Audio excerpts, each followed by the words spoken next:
Hey, now we are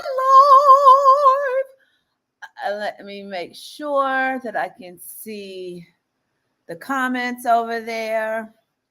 And then let me double check myself. Got to double check myself to make sure that, where was I? Okay, here we go.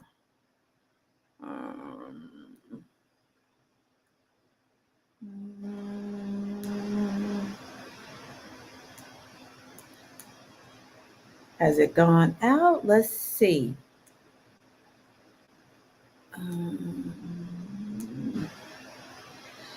Okay, wait. Comments. Let me make sure. Can you see and hear me? Y'all know the drill. Can you see and hear me? Hey, Darissa. Can you see and hear me? Hey, Emily. Okay. So I think we are all set then. Then I just need to, let me make sure. Yeah. Okay. So I think I'm good. What's up, James? How are you, sunshine? All right. So I think I'm good. Let's get rocking. So this is another edition of NEWSJACK City, where I'm your host, TJ Mercer, the chief noisemaker of Media Mavericks Academy. And on Tuesdays for NEWSJACK City, what we do is talk about headline hooks to get you booked. Because I spent over going on 30 years now working on some of the biggest shows in television. And I teach authors, experts, coaches, and entrepreneurs. Hi, my Aunt Jean. I teach authors, experts, coaches, and entrepreneurs how to book themselves in the media without a publicist and without being a celebrity. So I like hanging out on Tuesdays so we can actually have a conversation about how you can get booked in the media. Now, if you're not familiar with newsjacking, first of all, just pop over to newsjackthat.com, newsjackthat.com, and you can download my free guide that breaks it down for you. But in its simplest form, NEWSJACK, I look just like my mama right now. Oh my God, I look just like her. Wanda Jean, your genes are strong. So, but in its simplest form, newsjacking is the art of taking something that has popped off in the media or something that has, gone through social media or in the news, and you are hijacking it for your business, your book, or your brand. And when done right, oftentimes I got receipts to back up because I've seen it, that you can get booked on TV in less than 24 hours. All right. So that is that part. Now let me share my screen so we can get into these headlines. Let's see. Share screen. Window. This one. Yeah, this is on. Okay. Let me get back to the first one. Okay, so this one is for my hair loss clients. I mean, not my hair loss clients, but my hair loss experts. All of August, if you don't know by now, all of August is National Hair Loss Awareness. So even though I'm saying my hair loss clients, for those of you who are in the beauty industry, natural hair revolution, all of that, and you have products, services, you need to be pitching during this window and talking about the hair loss issue. Some of you know that one of my favorite newsjacks that I did is when I newsjacked the Black Panther scene where the Wakanda warriors, the bald head Wakanda warriors, ripped their wigs off. I sent out a pitch that said Wakanda warriors are ripping their wigs off by choice, but there are 46 million women who have to wear wigs by choice, by force. Hopefully y'all get that. That pitch got my client booked on ABC, NBC, CBS, and Fox in one fell swoop, as well as just getting traction around it. So also Black Panther just dropped too. So hey, if that's your lane of genius, and it was that scene when they were getting ready to, they had put on wigs to go into battle in a Europe, not going to battle, but they were going into this casino. So they wanted to blend in. And then once the battle started, they ripped off the wig. So that's where it came from. And with Wakanda 2 dropping, did I call it Wakanda 2? Black Panther 2 dropping, then I want you to be, aware of that, the different themes that you can newsjack out of the movie. But for now, take advantage of the National Hair Loss Awareness Month, okay? And get into that conversation because people need you. Let me go to the next. Wait, I didn't see the comments. Was there any comments about that? Miss Barbara says, loving the glasses. Thank you, Miss Barbara. Thank you, thank you, thank you. Now, let me see. What was the next headline? Okay. So Whoopi Goldberg and Sonny Hostin get in heated debate about man's viral post calling his fiance not the most beautiful or intelligent. I saw this, and now that it's gone viral, I would suggest those of you who talk about communication, relationship experts. So I'm not really suggest newsjacking Whoopi and Sonny going at it. I'm talking about the actual what is happening with this. If for those of you who don't know, this young man wrote a post celebrating his fiance, and he started it with, let me show you. So for those of you who missed it, let's see if it's down here. Okay, no. So So not the most beautiful woman, neither are you the most intelligent woman, but I've chosen never to find perfection in anyone else, wrote podcast host Solomon Bucci. In part, it may not sound like a compliment, but it's a realistic base for love. And he goes on, to talk about down here, stating that you're not the most beautiful, intelligent might sound like it's not a compliment. Yeah, but it's a realistic base for real love, and acknowledging that my woman isn't the best, but I'm not looking for the best. I'm looking for you, and I found you. So you go on. And so there's people on different sides of the coin of this issue.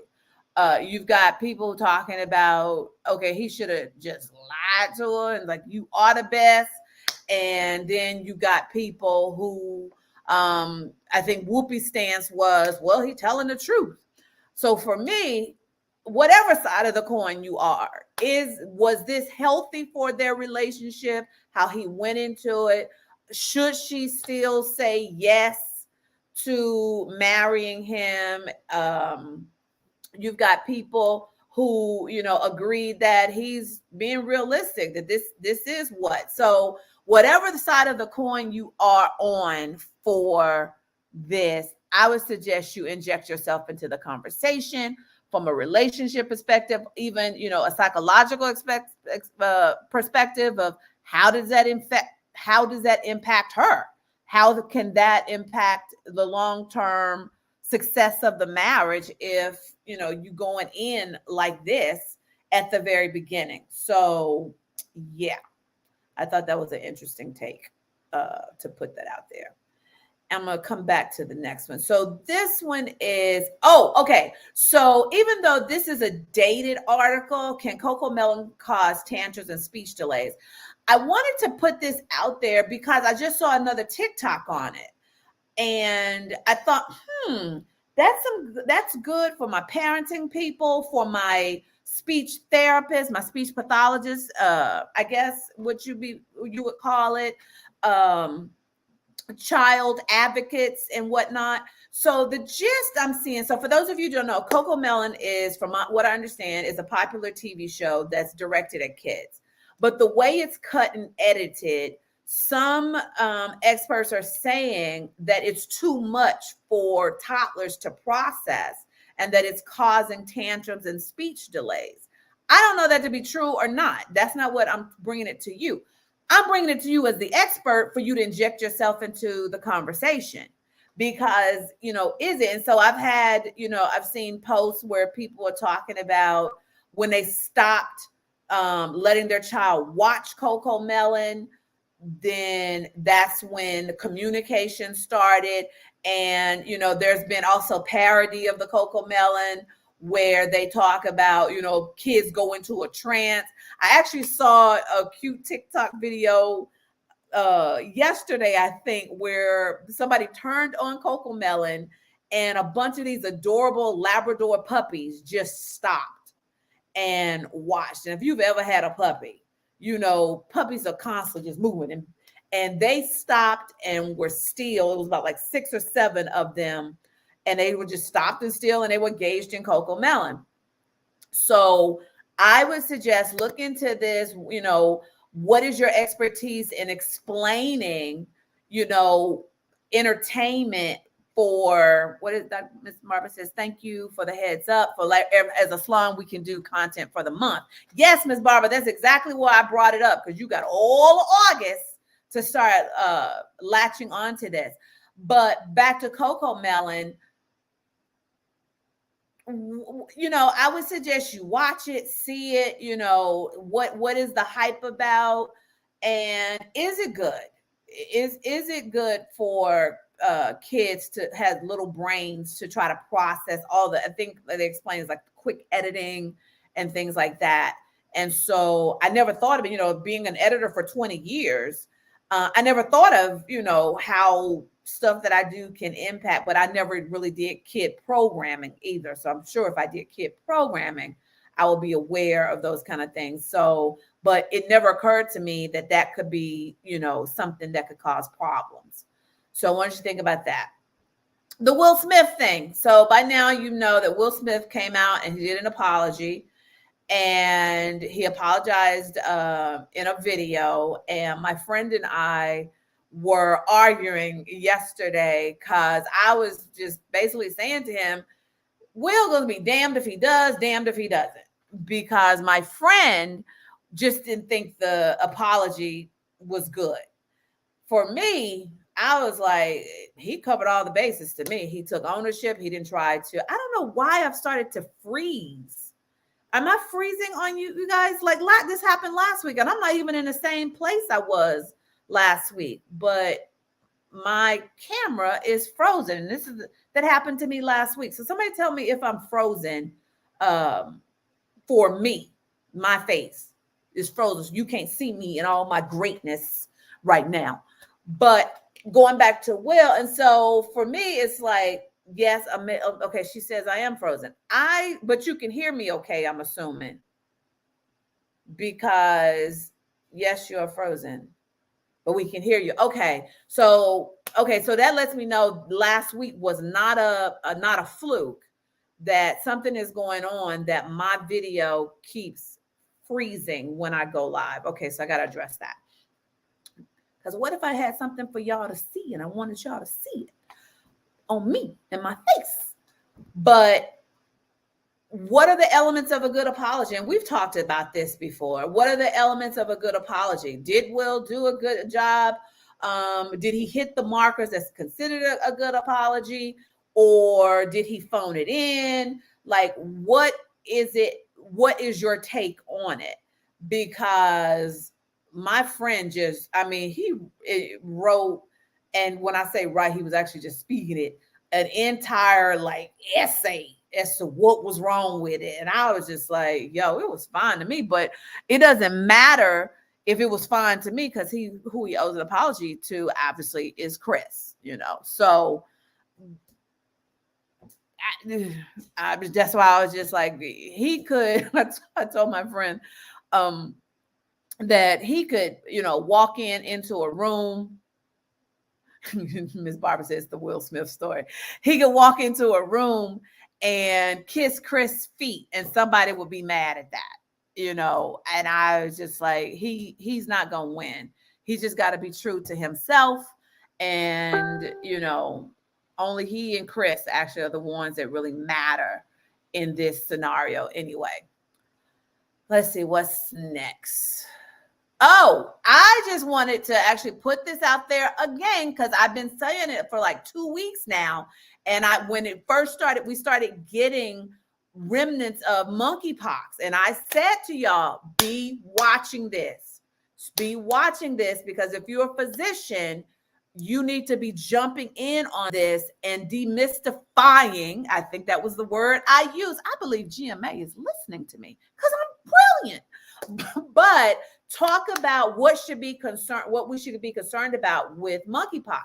And the next level for me is, now that we're going back into schools, what do parents need to do to be aware, to protect, to prevent, whatever all that is regarding monkeypox, now that we're going back into school. So I would like the record to show that I've been telling y'all for 2 weeks now, through 2 or 3 weeks, for my physicians, keep an eye out on the monkeypox. And lo and behold, GMA took my segment and did it. That didn't take my segment, but you see what I'm saying, that y'all need to listen to your TJ, because the TJ knows what she's talking about. And speaking of, so I was scrolling Instagram, and one of the gentlemen that I have coached before, and apparently he's on my email list, is Dr. Tart. I forget how you pronounce Dr. Tart's first name. Tehran, I think it's something like that. Dr. Tart. And he was sharing his episode of him being a relationship therapist on the Real Housewives of Atlanta. And I was like, I put in his comments, yes, to all the yes-Mississippi's, like I always do when I celebrate. And he responded back and he said, thanks for all your tips and your teaching. I read your emails. And I was like, oh my gosh, you do? And so I would just like the record to show that, TJ has coached someone who's now, doing one of the hottest reality franchises. So y'all should listen to me because I'm brilliant. I'm genius. I remember a celebrity said that one time. I can't tell y'all who it is. Maybe one day, but in an interview, somebody was trying to tell him something, and he was like, I am genius. And that ended up being a running joke in my office. I forget what project was I working on that he said that. Very well-respected actor that many of you know. I thought that was so funny. I don't know, I just went off on a tangent. Y'all know me. I got shiny thing syndrome. All right. So let's see what's next. Oh, I saw this and I thought it was fascinating. I'm not really sure who it's for. It's just one of the things that I'm like, okay, people, I'm really of the mindset I mind my own business, and especially on social media when it's, parents and they, kids, how they raising their kids. But apparently this dad is catching backlash because he had his 5-year-old quintuplets on a leash. Now, if you're a parenting expert, a teacher, what have you, I think this could be something you latch in on and pitch this. Like, is it helping or hindering these kids? Now, I don't have not one kid that is on earth, and I do have a niece and a nephew. And sometimes I want to put a leash on my 4-year-old nephew to try to keep up with him. So I can imagine what a dad of quintuplets, and they going in 50 million directions, at any given time. But whatever side you're on of this, I say pitch it, like to leash or not to leash. That is the question. That could be your, you have some advice for Cherie. Are you talking about the Real Housewives? But I would start out with to leash or not to leash, is the question. That is the ongoing debate. I don't have a problem with leashes because the last thing I would rather have the kid on the leash than the kid gets hurt. So, but to each his own. All right. Let me see. What is this one?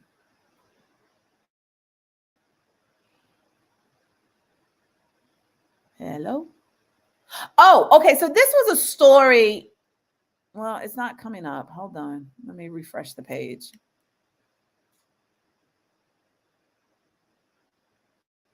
So this was a story that I had at first found out about because I'm a big fan of Jon Stewart, and on his new show on Apple TV, he covered this about veterans not getting the help that they need, and having all of these health issues coming back from areas where there were burn pits. And if you don't know what burn pits are, that's when all the debris, all the bad stuff, over, in war-torn areas, that they are burning, even their human waste or whatever. And what is happening when soldiers come back, they're experiencing all of these health issues that is in alignment with it being caused by the burn pits.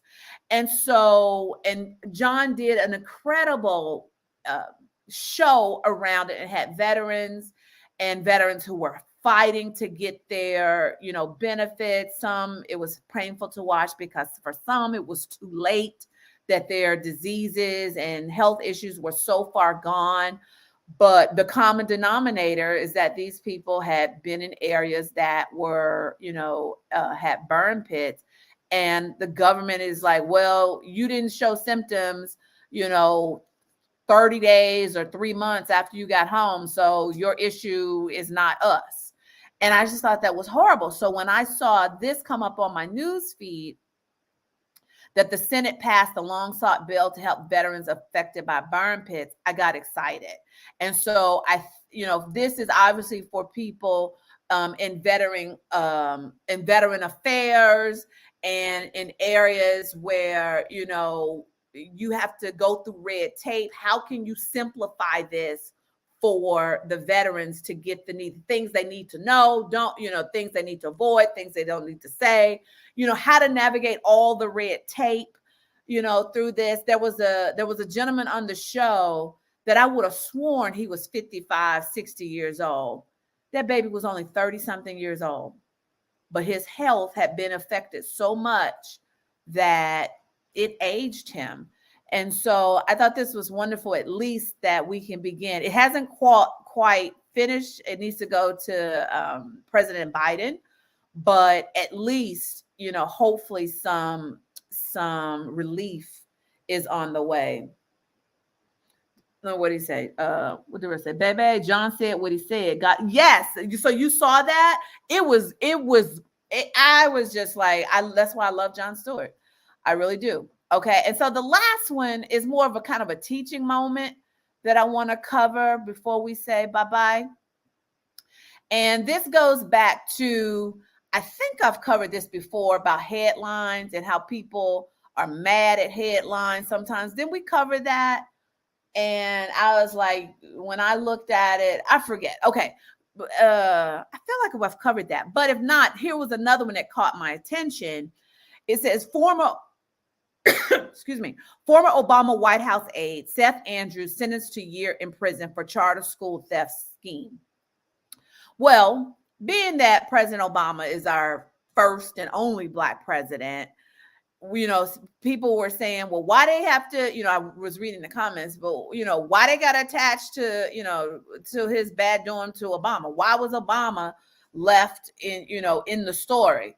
Well, because hell, without that, nobody knows who Seth Andrews is. Like, do y'all know who Seth Andrews is by name now? And so I'm like, yo, this has nothing to do with hating on President Obama. This has nothing to do with anybody being, the reporters being racist. That has nothing to do with that. It's all because that's the only thing that really makes this newsworthy and will make you want to click it. Like, wait, especially if you were, or are an Obama fan or a, Republican Trump fan.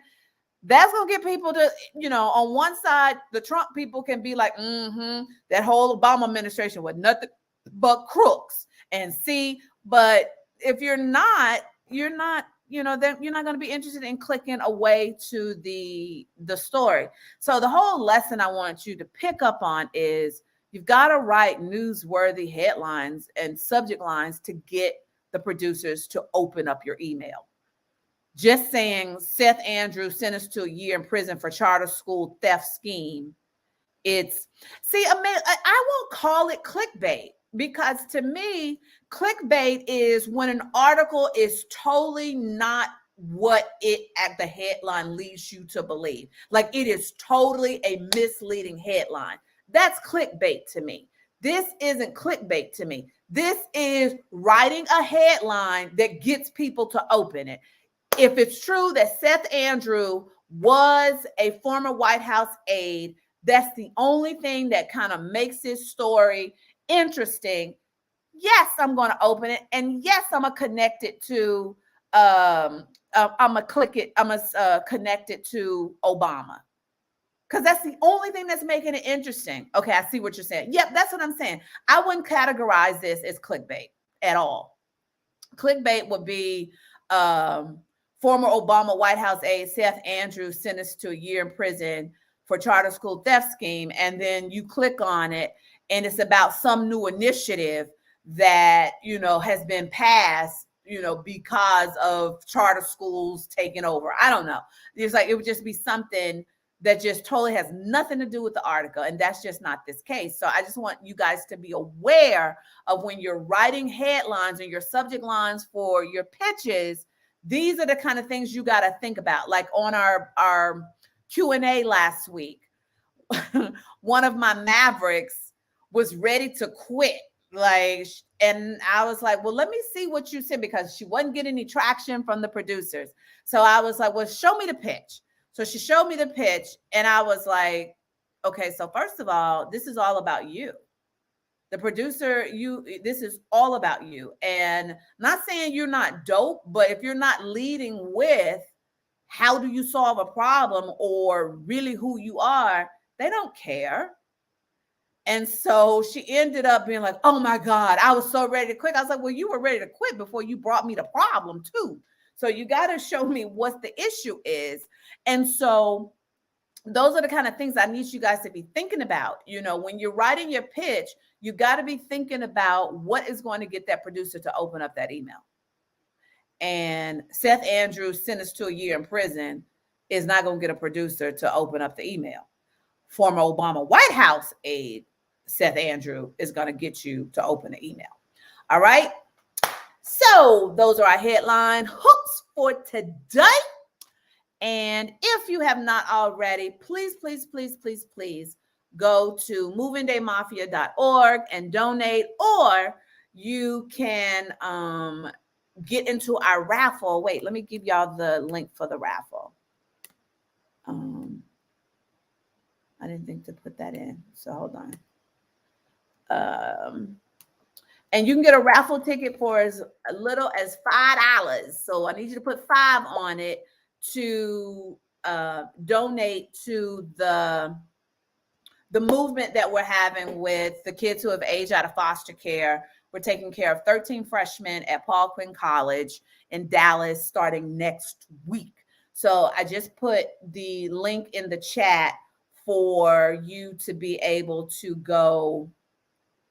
Darissa says, this was juicy. Thanks, Tej. You are more than welcome. For you to be able to go and buy a raffle ticket and get entered to win $500 is what we're giving away on August 10th. But get your raffle tickets now. You can get one for as little as $5. And then if you are so inclined, please share the event that's on the Move In Day Mafia. If you have not liked the Move In Day Mafia page, please do. We're on Facebook and Instagram right now. So please go like that page. And on that page, you'll see the event that you can actually share the whole event, the raffle event, with your people to help me get some monies for these babies. All right. Where should I be to see the chat? I'm broadcasting all over the place, Amila. So it depends on where you are logged in. So I'm broadcasting in my Facebook groups. I'm broadcasting on LinkedIn and on YouTube. So I'm seeing it. I'm reading the chat of different people because I know y'all coming in from different platforms. Okay. So thank you, my Emily. All right. So let's count it down in 10, 9, 8, 7. And I got to remember to look into why I'm frozen now. 6, 5, moveindamafia.org, and the chat, the raffle is just go to the Moving Day Mafia webpage. If you can't see the chat, Amelia, just go to the Moving Day Mafia, not webpage, Facebook page, and you will see the event for you to get the raffle ticket. I don't know where I was. 4, 3, 2, 1. Mwah! All right, see y'all next week. Bye.